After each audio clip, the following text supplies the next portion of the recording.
मतमोजणी संदर्भात काँग्रेस उमेदवारांना धडे दिले जात असल्याचं समजतंय। नाना पटोलेंकडून ऑनलाईन मीटिंगद्वारे त्यांना प्रशिक्षण दिलं जात असल्याची सध्या माहिती साम टीव्हीच्या हाती लागली आहे। अगदी नाना पटोले यांचं नाव मुख्यमंत्रीपदासाठी चर्चेत देखील आहे आणि आता आपण बघतोय की या ठिकाणी नाना पटोले हे जे आहेत ते उमेदवारांना धडे देत आहेत, ऑनलाईन मीटिंग घेत आहेत त्यांची आणि त्याद्वारे प्रशिक्षण दिले जात आहे। काउंटिंग मध्ये लक्ष ठेवण्याचे धडे खुद्द नाना पटोले उमेदवारांना देत आहेत। त्यामुळे काँग्रेस दक्ष आहे। या निवडणुकीमध्ये कुठलीच चूक काँग्रेसला या निवडणुकीमध्ये करायची नाही असं सध्या तरी दिसतंय। तर आपण बघतोय एक महत्त्वाची बातमी, मतमोजणी संदर्भात काँग्रेस उमेदवारांना धडे नाना पटोले देत आहेत। नाना पटोलेंकडून ऑनलाईन प्रशिक्षण सुरू झालेलं आहे। काउंटिंग मध्ये लक्ष ठेवण्याचे यावेळेस नाना पटोले या उमेदवारांना सूचना देणार आहेत। नाना पटोलेंकडून जे काँग्रेसचे उमेदवार होते, जवळजवळ 100च्या वर उमेदवार काँग्रेसनं या निवडणुकीत उतरवले होते, त्या सगळ्या उमेदवारांना ऑनलाईन प्रशिक्षण नाना पटोले देत आहेत।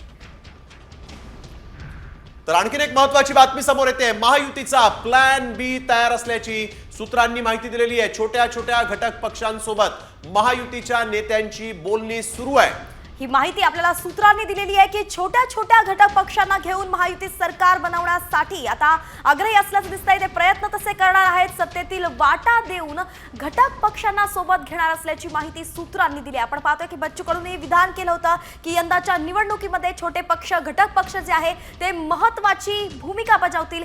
या संदर्भात अधिकची माहिती आपले प्रतिनिधी गणेश कवडे आपल्याला देत आहेत। गणेश, काय सांगाल, घटक पक्ष या निवडणुकीमध्ये कसे महत्त्वाचे ठरू शकतात आणि महायुती हा प्लॅन बी जो आहे त्याची इनसाइड स्टोरी काय? भूमिका असणार आहे, कारण की याच घटक पक्षांवर सरकार स्थापन होईल असं सध्या तरी चित्र आहे ते पाहायला मिळते आणि यासाठीच कुठेतरी या घटक पक्षातील जे काही उमेदवार निवडून येतात यांच्याशी संपर्क आहे तो केला जाताना पाहायला मिळतोय। कारण की आपण बघू शकतो की बहुजन विकास आघाडीचे आहेत ते 2 उमेदवार आहेत ते विजयी होऊ शकतात अशी देखील चर्चा आहे। तर मनसेचा देखील एकाच दुसरा उमेदवार आहे तो देखील विजयी होऊ शकतो। यासाठी मनसे असेल, बहुजन विकास आघाडी असेल, त्याचबरोबर रासप असेल, विनय कोरे यांचा पक्ष असेल, जनस्वराज्य, अशा पद्धतीचे जे काही छोटे छोटे पक्ष आहेत आणि याच पक्षांना सोबत घेऊन आहे ते महायुती आहे ते पुढे जाताना पाहायला मिळते। यासाठी या जे प्रमुख नेते आहेत या घटक पक्षांचे यांच्याशी देखील आहे तो संपर्क होताना केला जातोय आणि या संपर्कानंतर यांना सोबत घेऊन यांना सत्तेतला वाटा आहे तो देऊन देखील आहे ते सरकार स्थापन करण्याच्या हालचाली आहेत। यासाठी बी प्लॅन आहे ते महायुतीने तयार केलेला पाहायला मिळतोय आणि ह्याची सर्व जी माहिती आहे ती सूत्रांकडून प्राप्त झालेली आहे। धन्यवाद गणेश, या सविस्तर अपडेटसाठी। आपण पाहतोय की आम्ही सत्तेतला वाटा द्यायला तयार आहोत, मात्र सत्ता आमचीच यायला हवी